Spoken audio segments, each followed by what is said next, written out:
नमस्कार दोस्तों, आप सभी का स्वागत है जयप्रिया स्टोरी में। एक समय स्वर्गलोक में सबसे बड़ा कौन के प्रश्न पर 9 ग्रहों में वाद विवाद हो गया। विवाद इतना बढ़ा कि परस्पर भयंकर युद्ध की स्थिति बन गई।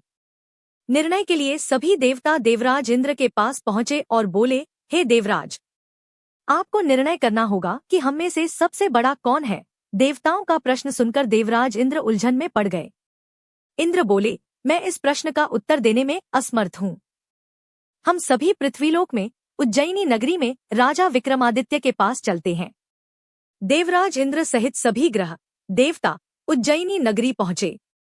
महल में पहुंचकर जब देवताओं ने उनसे अपना प्रश्न पूछा तो राजा विक्रमादित्य भी कुछ देर के लिए परेशान हो उठे, क्योंकि सभी देवता अपनी अपनी शक्तियों के कारण महान थे।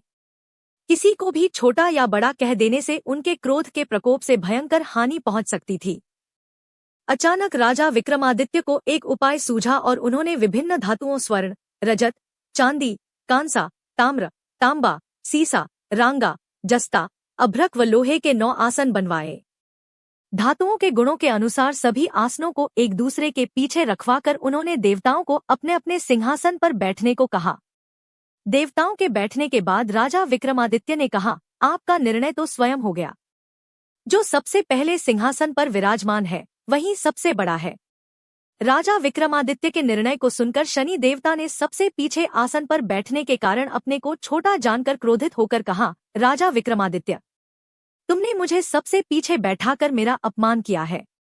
तुम मेरी शक्तियों से परिचित नहीं हो। मैं तुम्हारा सर्वनाश कर दूंगा।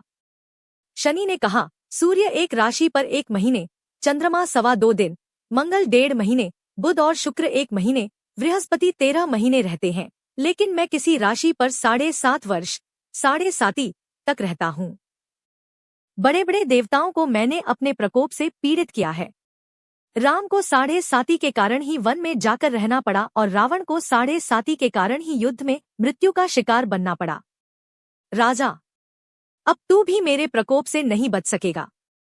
इसके बाद अन्य ग्रहों के देवता तो प्रसन्नता के साथ चले गए, परंतु शनिदेव बड़े क्रोध के साथ वहां से विदा हुए। राजा विक्रमादित्य पहले की तरह ही न्याय करते रहे। उनके राज्य में सभी स्त्री पुरुष बहुत आनंद से जीवनयापन कर रहे थे। कुछ दिन ऐसे ही बीत गए। उधर शनि देवता अपने अपमान को भूले नहीं थे। विक्रमादित्य से बदला लेने के लिए एक दिन शनिदेव ने घोड़े के व्यापारी का रूप धारण किया और बहुत से घोड़ों के साथ उज्जैनी नगरी पहुंचे। राजा विक्रमादित्य ने राज्य में किसी घोड़े के व्यापारी के आने का समाचार सुना तो अपने अश्वपाल को कुछ घोड़े खरीदने के लिए भेजा। घोड़े बहुत कीमती थे। अश्वपाल ने जब वापस लौटकर इस संबंध में बताया तो राजा विक्रमादित्य ने स्वयं आकर एक सुंदर व शक्तिशाली घोड़े को पसंद किया। घोड़े की चाल देखने के लिए राजा उस घोड़े पर सवार हुए तो वह घोड़ा बिजली की गति से दौड़ पड़ा। तेजी से दौड़ता घोड़ा राजा को दूर एक जंगल में ले गया और फिर राजा को वहां गिराकर जंगल में कहीं गायब हो गया। राजा अपने नगर को लौटने के लिए जंगल में भटकने लगा, लेकिन उन्हें लौटने का कोई रास्ता नहीं मिला। राजा को भूख प्यास लगाई। बहुत घूमने पर उसे एक चरवाहा मिला। राजा ने उससे पानी मांगा। पानी पीकर राजा ने उस चरवाहे को अपनी अंगूठी दे दी। फिर उससे रास्ता पूछकर वह जंगल से निकलकर पास के नगर में पहुंचा। राजा ने एक सेठ की दुकान पर बैठकर कुछ देर आराम किया। उस सेठ ने राजा से बातचीत की तो राजा ने उसे बताया कि मैं उज्जैनी नगरी से आया हूँ। राजा के कुछ देर दुकान पर बैठने से सेठ जी की बहुत बिक्री हुई। सेठ ने राजा को बहुत भाग्यवान समझा और खुश होकर उसे अपने घर भोजन के लिए ले गया। सेठ के घर में सोने का एक हार खूंटी पर लटका हुआ था। राजा को उस कमरे में छोड़कर सेठ कुछ देर के लिए बाहर गया। तभी एक आश्चर्यजनक घटना घटी। राजा के देखते देखते सोने के उस हार को खूंटी निगल गई। सेठ ने कमरे में लौटकर हार को गायब देखा तो चोरी का संदेह राजा पर ही किया, क्योंकि उस कमरे में राजा ही अकेला बैठा था। सेठ ने अपने नौकरों से कहा कि इस परदेसी को रस्सियों से बांधकर नगर के राजा के पास ले चलो। राजा ने विक्रमादित्य से हार के बारे में पूछा तो उसने बताया कि उसके देखते ही देखते खूंटी ने हार को निगल लिया था।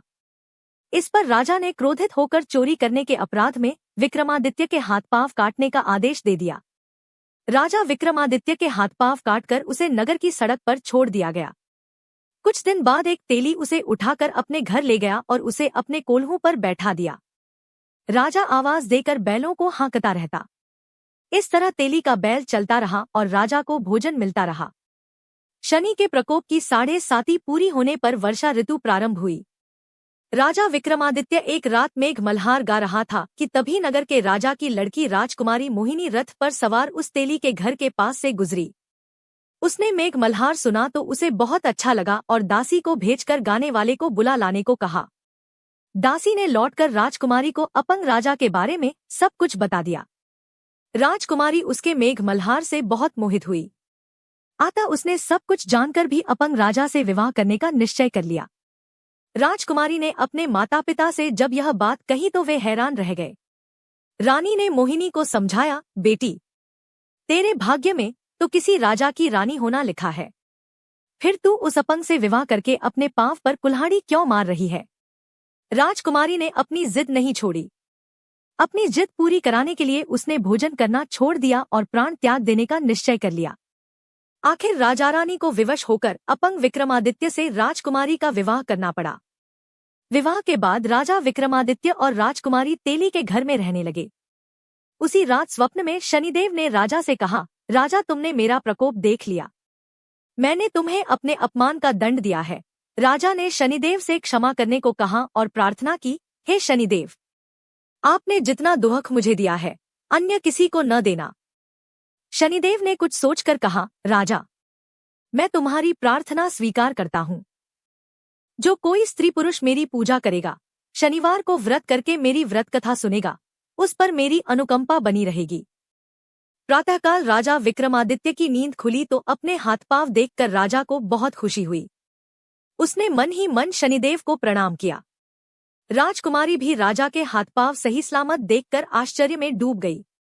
तब राजा विक्रमादित्य ने अपना परिचय देते हुए शनिदेव के प्रकोप की सारी कहानी सुनाई। सेठ को जब इस बात का पता चला तो दौड़ता हुआ तेली के घर पहुंचा और राजा के चरणों में गिरकर क्षमा मांगने लगा। राजा ने उसे क्षमा कर दिया क्योंकि यह सब तो शनिदेव के प्रकोप के कारण हुआ था। सेठ राजा को अपने घर ले गया और उसे भोजन कराया। भोजन करते समय वहां एक आश्चर्यजनक घटना घटी। सबके देखते देखते उस खूंटी ने हार उगल दिया। सेठ जी ने अपनी बेटी का विवाह भी राजा के साथ कर दिया और बहुत से स्वर्ण आभूषण, धन आदि देकर राजा को विदा किया। राजा विक्रमादित्य राजकुमारी मोहिनी और सेठ की बेटी के साथ उज्जैनी पहुंचे तो नगरवासियों ने हर्ष से उनका स्वागत किया। अगले दिन राजा विक्रमादित्य ने पूरे राज्य में घोषणा कराई कि शनिदेव सब देवों में सर्वश्रेष्ठ हैं। प्रत्येक स्त्री पुरुष शनिवार को उनका व्रत करें और व्रत कथा अवश्य सुने। राजा विक्रमादित्य की घोषणा से शनिदेव बहुत प्रसन्न हुए। शनिवार का व्रत करने और व्रत कथा सुनने के कारण सभी लोगों की मनोकामनाएं शनिदेव की अनुकंपा से पूरी होने लगी। सभी लोग आनंदपूर्वक रहने लगे। उम्मीद है आपको वीडियो पसंद आई होगी। यदि पसंद आई हो तो वीडियो को लाइक कीजिए और कमेंट बॉक्स में जय सानी देव जरूर लिखें। वीडियो में कोई गलती हो गई हो तो माफ कीजिएगा। ऐसी ही और वीडियोस के लिए हमारे चैनल जयप्रिया स्टोरी को सब्सक्राइब करें। धन्यवाद।